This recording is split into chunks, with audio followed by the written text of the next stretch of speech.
Pode acontecer. Mas tem, às vezes o que me surpreende é quando os pais sabem disso e mesmo assim resolvem arriscar. Por exemplo, pacientes que têm epilepsia. Ok, se eles estão bem medicados, eles podem praticar esses esportes, tá? Mas é uma situação de risco. Você está estimulando o sistema nervoso de tal maneira que eventualmente possa ocorrer, ou pela estimulação luminosa, ou pela estimulação vestibular, ou pela própria estimulação física que isso determina, pode determinar eventualmente uma expressão de uma crise. Você já sabe disso, por que você vai tomar esse risco? Só para checar se realmente você é resistente a isso? Para ver se o remédio está fazendo efeito. Está fazendo efeito. Eu acho isso um absurdo. Agora, lógico, tem as situações, não se sabe. A criança, ou o adulto está perfeitamente normal e ele submete a uma dessas atividades que eu acho horrorosas e sente-se mal. Então, evidentemente... E aí descobre que tem problema. Aí descobre que tem problema. Entende? Mas pode ter algum efeito definitivo que não tenha um trauma retorno? permanente? Não, eu acho que não. Trauma permanente, acho que não. Nenhuma o senhor situação. desconhece? Desconheço. Quer dizer, lógico, ao menos que eu tenha um trauma de crânio, como aconteceu, que levou até a morte daquela menina, caiu, né? Mas são situações extremadas, né? Em que não fazia parte do brinquedo em si, mas era uma decorrência da falha do sistema de segurança. Bom, nós já estamos indo para o comercial e a gente já volta para o último bloco. Você que perdeu parte, não se esqueça, entre no nosso site www.programavivamais.com.br e lá no nosso site você clica no Assista Aqui, tem todos os programas dos últimos 2 anos e meio. E, claro, o programa de hoje vai demorar uma semaninha, mas já está entrando, porque as pessoas ficam me mandando, estou procurando o programa desse sábado e não acho. Em uma semaninha entra no ar. E outra coisa, as pessoas também querem saber o telefone, endereço, o nome do médico que a gente tá. Nós temos uma agendazinha no nosso site de todos os médicos que já vieram aqui. Então ali você encontra as referências, o nome, onde falar, como falar. Está às suas ordens. A gente já volta depois do comercial. Não saia daí.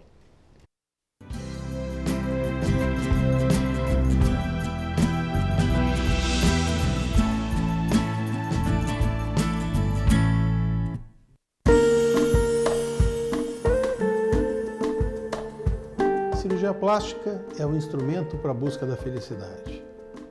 Toda vez que nós temos uma maior harmonia entre corpo e mente, nós temos uma pessoa feliz.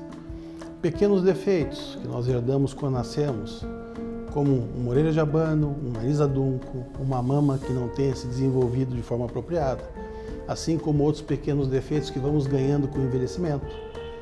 Rugas, sobras de pele, gorduras mal localizadas, são todos possíveis de serem melhorados pela cirurgia plástica. Importante lembrar, quando você quiser fazer uma cirurgia plástica, procure um médico que tenha 6 anos de medicina, 3 anos de cirurgia geral, mais 3 anos de cirurgia plástica, que seja reconhecido pela Sociedade Brasileira de Cirurgia Plástica e que seja reconhecido pelo Conselho Federal de Medicina.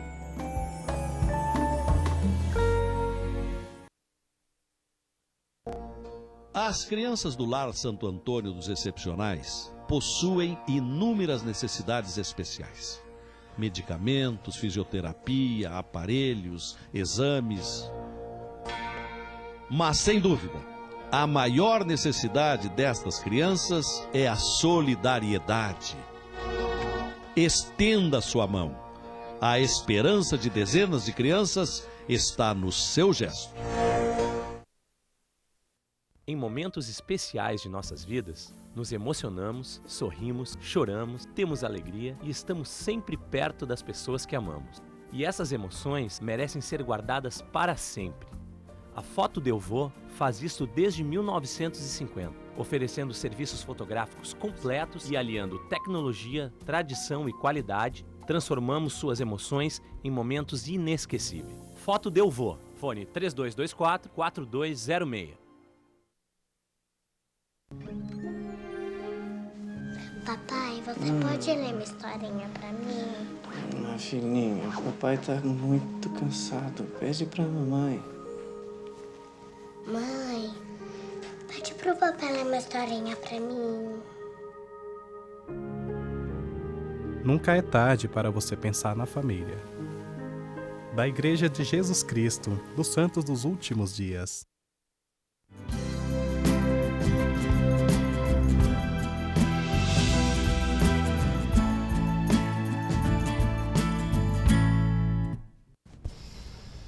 Olha, nós estamos com o Dr. Jaderson Costa da Costa, que é professor titular de Neurologia da Faculdade da PUC e diretor do Instituto do Cérebro. Nós já falamos bastante sobre a parte de neurologia, vamos falar um pouquinho sobre o Instituto do Cérebro? Eu acho que é uma boa ideia. O que é, como funciona? Bom, eu acho que o Instituto do Cérebro ele vem para somar, né, somar a um esforço, acho que é um esforço internacional de busca de soluções para justamente aquelas doenças que nós falamos, aquelas doenças que têm um curso progressivo e para as quais nós não temos uma terapêutica definitiva. As doenças ditas neurodegenerativas, ou mesmo para aquelas sequelas neurológicas cujo processo de reabilitação, de reparo, esse processo plástico não conseguiu, né, de certa forma, corrigir o defeito. Então, é para isso que vem o Instituto do Cérebro. O que é o Instituto do Cérebro? O Instituto do Cérebro, na realidade, que participa desse esforço internacional, ele é formado por profissionais, professores pesquisadores de diferentes áreas. Então, quando fala assim, multidisciplinar. Nós temos lá neurologistas, nós temos farmacêuticos, químicos, engenheiros, físicos, que participam desse esforço. E por que multidisciplinar com gente com background tão diferentes? Para justamente olhar o problema do paciente, ele é centrado no paciente, de forma diferente e trazer contribuições diferentes para a solução deste paciente. Bom, ele apresenta assim, para isso ele tem uma estrutura que nós chamamos, esse é o Instituto Cérebro Fase 1, que foi inaugurado dia 6 de junho deste ano. E tem uma parte que nós somos capazes de gerar algumas substâncias, alguns marcadores, para justamente poder investigar o sistema nervoso e como é que se gera isso. Nós temos um ciclotron, que é um equipamento que permite transmutar a matéria. Então, eu consigo gerar um marcador, que é um marcador que emite uma radiação por um tempo muito curto, às vezes só dura 2 minutos, como é o caso do oxigênio, às vezes dura 20 minutos, como é o caso do carbono, e às vezes dura um pouco mais, 110 minutos, como é o caso do flúor. Eu uso esse marcador que é gerado nesse ciclotron, nesse gerador, e faço uma síntese na radiofarmácia, então tem um setor todo de radiofarmácia, que permite eu botar esse marcador, que é como se fosse um vagalume, ao qual eu vou seguir, vou observar aonde que ele anda, acoplar isso a um medicamento, a uma molécula, ou seja, a uma substância do corpo que participa dessa doença. Eu, como dentista, fiquei curiosa. Por que o senhor vê o marcador do flúor? O flúor é um dos marcadores que se obtém com alguma facilidade, porque se utiliza o oxigênio 18, H2O18, é uma água especial, e se consegue transmutar essa água em flúor, que é um emissor de pósitron. Então, ele é um emissor de pósitron, ou seja, é um elétron, seria como tem a mesma massa do elétron, só que ele é positivo, e ele permite um fenômeno, esse pósitron, quando se choca com o elétron, ele se aniquila, se anula, e isso emite uma radiação. E essa radiação a gente pode captar num aparelho chamado de PET scan. E com isso nós podemos identificar aonde que essa substância está, o que ela faz no organismo, o que está acontecendo. Entende? Por isso que se utiliza o flúor, é uma das substâncias que se utiliza. Então, essa radiofarmácia, e depois tem todo um sistema de imagem chamada molecular, onde nós podemos avaliar o metabolismo do cérebro, a bioquímica do cérebro, no indivíduo, sem invadi-lo, portanto, sem tirar nenhum pedaço, sem invadi-lo, mas entender a bioquímica do cérebro, como é que esse cérebro é perfundido, e fazer um exame que vocês conhecem, que é um exame de ressonância magnética, só com um equipamento de alto campo magnético, ele tem o dobro do campo magnético dos aparelhos que são normalmente utilizados, que permite fazer estudos chamados funcionais. Ou seja, eu consigo ver como o meu cérebro está funcionando diante de determinadas situações. Eu posso propor alguns testes para esse indivíduo, enquanto ele está realizando o exame, e verificar quais são as áreas que são ativadas quando ele executa determinadas tarefas, ok? Doutor Jaderson, desculpe lhe interromper. Lá no Instituto do Cérebro, podem se candidatar pessoas de todas as idades, mesmo assim, a mãe vê que a criança tem uma deficiência neurológica ou cerebral, quando a criança tem 1 aninho, ela é uma candidata para o Instituto do Cérebro? Isso. Então, assim, o que nós vamos trabalhar, e sempre em cima de projetos.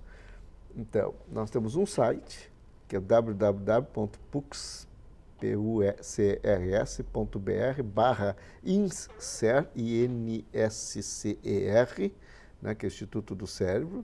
Será que a gente consegue botar esse no ar? Como é que é? www.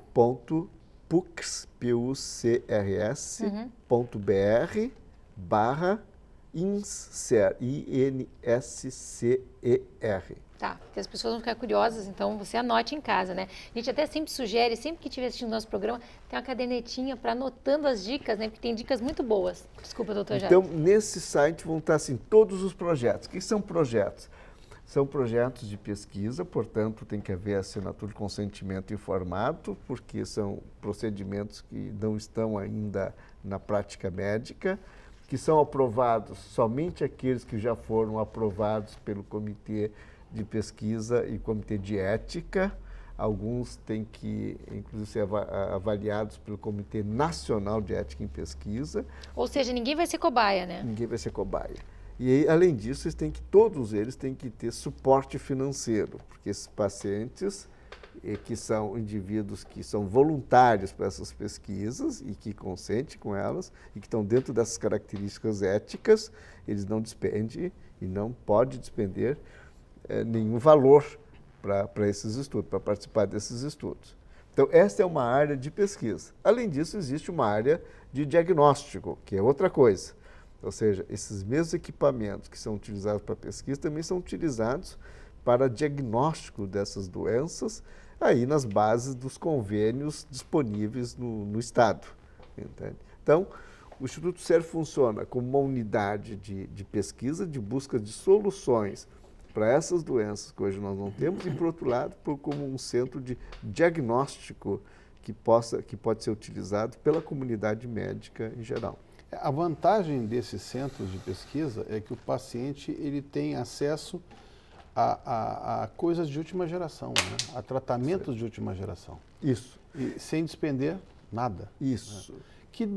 Que doenças estão sendo pesquisadas atualmente no Instituto? Nós temos um enfoque assim, em 2 doenças neurodegenerativas que são importantes, que é a doença de Alzheimer, demência, outro para a doença de Parkinson. Depois nós temos um grupo das doenças chamadas neuromusculares, ou que envolve o sistema nervoso chamado mais periférico, músculos e nervos, ok? E tem as doenças chamadas, que na realidade são sequelas neurológicas, sequelas de trauma, por exemplo. Os pacientes que sofreram trauma de medula, os pacientes que apresentaram lesão cerebral, por exemplo, paralisia cerebral. Então, são doenças não progressivas, mas que determinam sequelas, onde entra toda uma pesquisas em relação, por exemplo, células-tronco, né, para participar, para trabalhar justamente essa questão da medicina regenerativa. Já estão fazendo esse trabalho com células-tronco aqui na PUC, no Rio Grande do Sul? Sim, nós começamos em 2001 a trabalhar experimentalmente com células-tronco. Trabalhamos com células-tronco adultas, ou células-tronco ditas somáticas. Nós trabalhamos com 2 tipos de células da medula óssea, ou seja, do tutano do osso, e células de cordão umbilical, né? Desde 2001, nós trabalhamos experimentalmente. Já tivemos 2 ensaios clínicos. Um ensaio que foi feito, foi o primeiro, foi em pacientes que apresentaram isquemia cerebral, AVC. Foi feito com 20 pacientes. E um ensaio que nós concluímos em junho deste ano, que foram pacientes que apresentavam epilepsia, mas é uma epilepsia muito especial, uma epilepsia do lobo temporal, que apresentava junto uma degeneração, uma alteração numa estrutura do cérebro, que é chamada de hipocampo. Esse paciente tinha um déficit de memória. Esses pacientes todos não respondiam a medicamentos. É bom lembrar que a maioria das epilepsias são tratadas com medicamentos. mas esses pacientes não respondiam a medicamentos, eles eram refratários e que foram candidatos, e ao longo de anos, acho que levou 3 anos, esses pacientes foram incluídos nesse estudo e seguidos. E se notou diferença usando células-tronco? Se notou, esse era um estudo que visava, chamado fase 1, um estudo que visava ver segurança do procedimento e se isso não determinava outros danos, ok? Não, se evidenciou, primeiro, que não determinava nenhum dano. Segundo, que era um procedimento exequível. Mas se verificou, em paralelo, que esses pacientes apresentaram, 2/3 deles, 66% desses pacientes, apresentaram controle das suas crises. Pô, bastante para quem tem um familiar, pô. E principalmente aqueles que não respondiam a remédios. Esses pacientes com Alzheimer e com Parkinson, tem um número X de pacientes que vocês atendem? Ou para quem está assistindo, que tem um familiar ou está passando por esse tipo de problema, ele pode se candidatar? Esses são estudos, são 2 estudos assim que estão, um deles já está em andamento, é um estudo coordenado pelo professor Irênio, da geriatria, que são pacientes que têm declínio cognitivo, que estão sendo avaliados. Existe um segundo estudo que ainda não começou, vai aguardar a aprovação do Comitê de Ética, que é um estudo que vai ser feito em bases mais epidemiológicas, são 8.000 indivíduos que vão ser avaliados para ver risco ou seja, vão ser seguidos durante um tempo. E se a gente acha, por exemplo, que está começando o Alzheimer, ele se enquadra nesse estudo? Não, pois, isso que eu estou colocando, quer dizer, esses estudos só vão, uma vez aprovado esse estudo, o indivíduo tem que ver se ele é elegível para aquele, o A, ou B ou C. Tem terceiro estudo que é muito importante, que está sendo feito em convênio com a Georgetown University, em Washington, que é um estudo para detecção precoce de marcadores de Alzheimer e tentar reverter o processo. Esse é um estudo também que não começou ainda, porque o estudo feito é binacional, parte vai ser feita nos Estados Unidos, parte vai ser feito aqui. A parte toda de diagnóstico molecular vai ser feita aqui, no Instituto do Cérebro. A parte de biomarcadores vai ser feita lá. E esse é um estudo que ainda não iniciou, que nós imaginamos que vai iniciar provavelmente em 2013, a nossa ideia de execução, de começar a executar esse projeto. Muito legal, olha, legal a gente saber que tem isso no nosso estado. A gente já trouxe uma vez para um grupo de pesquisa sobre o câncer, agora a gente tem o do cérebro também, o Instituto do Cérebro, ambos na